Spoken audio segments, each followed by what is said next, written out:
صباح الفل على كل متابعين قناة مارج ومامز كورنر مع تيتا ميري والأكل الصحي. كل سنة وانتم طيبين حبايبي. خلاص صيام الميلاد المجيد هيبدأ يوم 25/11 الشهر ده، ومدته 43 يوم. وزي ما متعودين معايا حبايبي في القناة بنعمل فيه أكلات حلوة وحادق صيامية خلال ال 43 يوم، بتبقى في منتهى الطعامة. يا ريت اللي ما اشتركش يشترك، ولو عجبكم الفيديو ما تبخلوش عليا باللايك.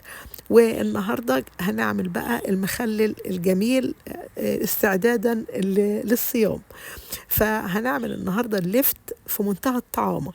هنجيب كمية اللفت اللي احنا حابينها، وهنغسلها حلوة قوي، وهنقطعها قطع بالشكل ده. ومع كل واحدة من اللفت هنحط معلقة ملح.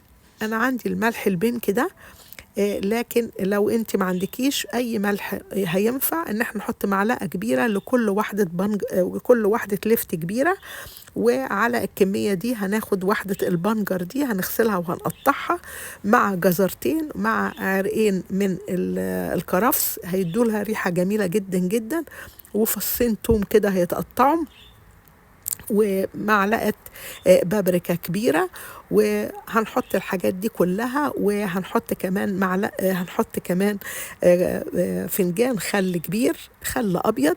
وهنقلب كله مع بعض. أنا على أساس البرطمانات صغيرة فعملت كل الحاجات دي في البولة.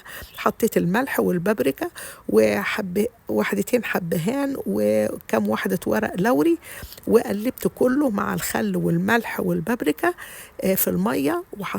قطعت الجزر وقطعت البنجر وقطعت اللفت، وقلبت كله مع بعض وسبتهم شوية كده. وبعد كده جبت البرطمانات بتاعتنا النظيفة وحطيت فيها المخلل بتاعنا. وطبعا لازم نغطيه بالمية. وبعد كده عندي الكزبرة الناشفة، حطيت وحدتين ورشة من ملح الليمون.